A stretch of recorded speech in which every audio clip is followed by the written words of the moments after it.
What's up, everybody? My name's Sovereign here, RevolverGN, the network that revolves around you. If you are enjoying the content here on our YouTube channel, make sure you hit that subscribe button, smash that like, give us a comment down below and let us know how we're doing. But today we have the opportunity to check out Asdivine, Menace from our friends over at Chemco Games. But before we get into the review, here's the trailer.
Now the plot, before we jump into the plot, I want to read what the developer says about their game. It's going to give a lot of context to the review, so let me just read this for you.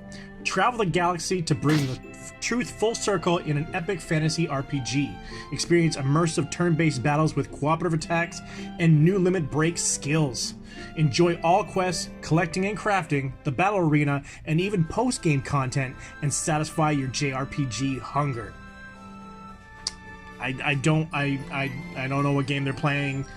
I want to play that game. I really had a hard time doing this review because when I first jumped into it, I wouldn't really classify myself as a real hardcore RPG fan. I definitely played way back when. I've always been, interested in to see what's coming down in the future, but there's something about this that's just not there, and I felt like I was being too harsh, but I just want to be honest with you guys and give you this straight, this is exactly how I feel about the game. So going back to the plot, you're a character named Izio. I might be saying that wrong, but Izio, which is a deity of the area that you're in, right? Which I thought was kind of weird that you're gonna be a deity. First I'm just like, this is badass. I'm gonna be a deity. I'm just gonna walk around and just boom, just destroy people. This is amazing.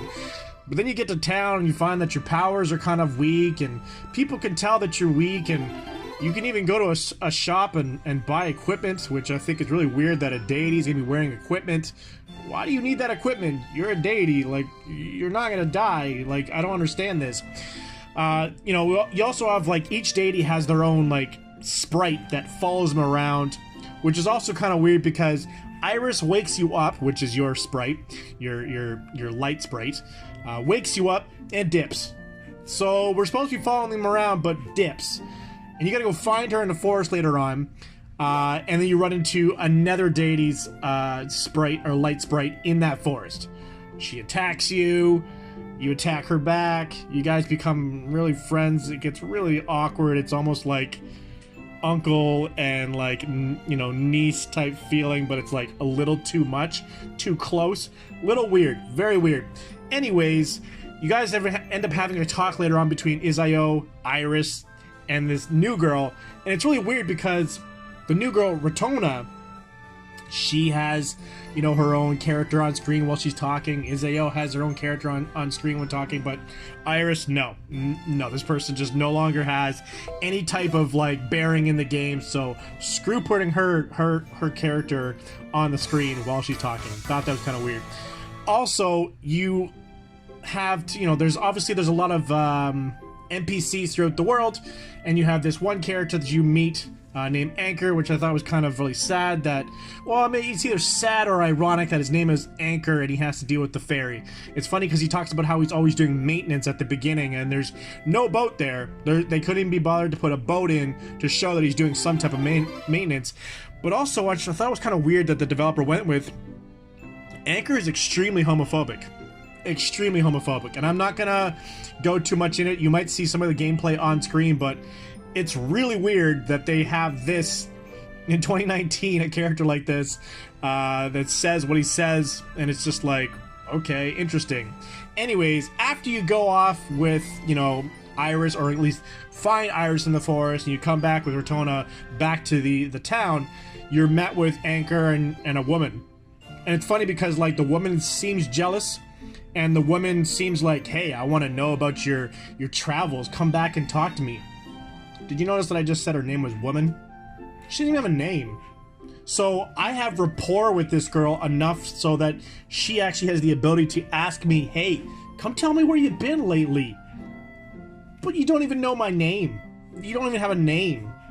It's very interesting. It seems like the story itself and the overall plot is written by someone very young, extremely young, or naive. I don't know what it is, but it just seems like it's all cookie-cuttered and tossed together.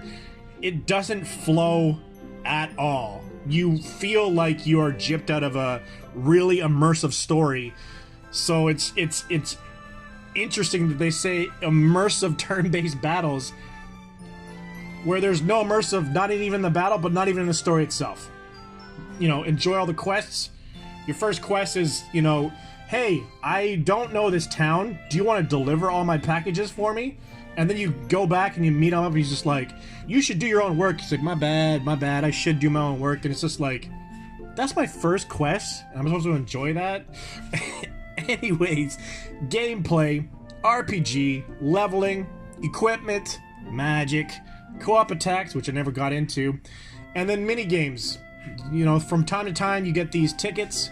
You're allowed to do it into a mini game, which is in your in-game menu. Don't really care for that, but I would say one positive is they tried to explain why there's chests randomly through the world. No RPG does that. It's kind of just like, boom, there's a chest, it's whatever, right? And they tried to explain it as sprites like to play games.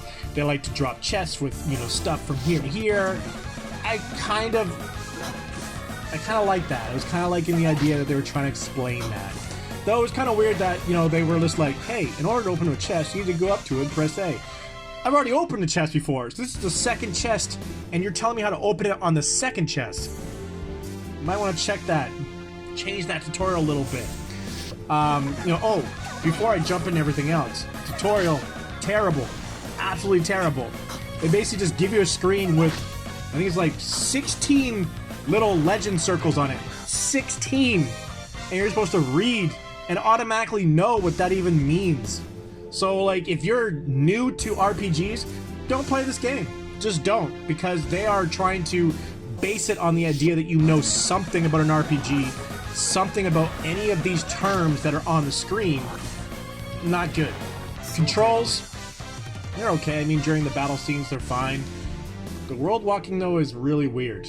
It's like you are, I don't know, on speed, and you're just ripping around. Your character walks at a pace of maybe 2, but your sprite moves across the screen at like 7, 10.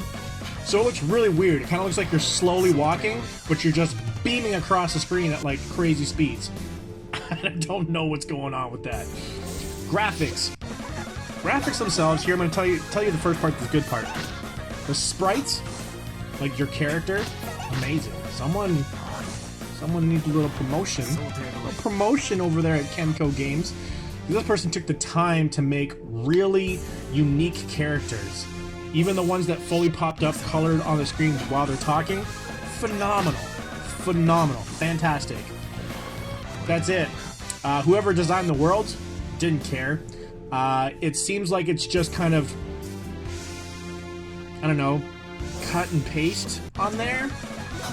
You can actually at one point see the squares on the screen where they're just dropping the patterns in and lining them up. I thought that was pretty bad. But when you play the game, it's almost like two art stylings come together. One that's phenomenal and one that's just like, I don't mean, like it's Friday afternoon, you know, the weekend's popping, I gotta get out there, screw this game, let's get this done, bum. Like, I don't know what's going on with that. When you play it, you'll know it right off the bat. Audio, you start off, you're just like, this is really good, someone took the time, and then you realize they only did enough time for a little bit, and then they repeated it. But you get bored quite quickly, and there's some times where it amps up, like that part where you're at the beginning with the tutorial, when it pops up, it's like amp music, and you're just like, whoa, this is way too up over the top for tutorial music. Let's just bring it down a little bit. But like I said, you have that feeling that they tried, but then they just kind of was like, okay, that's good enough, 15 seconds, 20 seconds, that's good enough.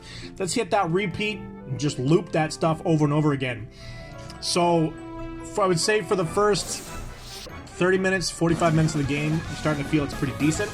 But then beyond that, after the repetition gets through, you start to get really bored. You start, overall, in the end, stop caring about the game. You stop caring about exploring. I found that I was just auto fighting with my characters. I didn't care anymore about trying to do it strategically or tactically. I was just like, screw this, just let's push forward. So, honestly, in my opinion, I give this game a 2 out of 10. I know I've done an RPG on the channel. You can scan back through and find it. And that one, I believe, was also from Kemco Games, was miles ahead of this. Miles ahead of this. I don't know if they should be learning off of each other, but there's something about this game that's just like, no one cared. And the thing that really blows my mind is, this is part of a series. This is part of a series. Like, other one is like Asdivine Hearts and Asdivine Dios. There's a series with this. I'm really hoping the other two are nowhere near like this, because this one just, no one cared about this. But that's it for me. Recapping, 2 out of 10. Don't pick this up unless it's either free or extremely, extremely cheap. Until next time, remember, game responsibly, game with a buddy. See ya!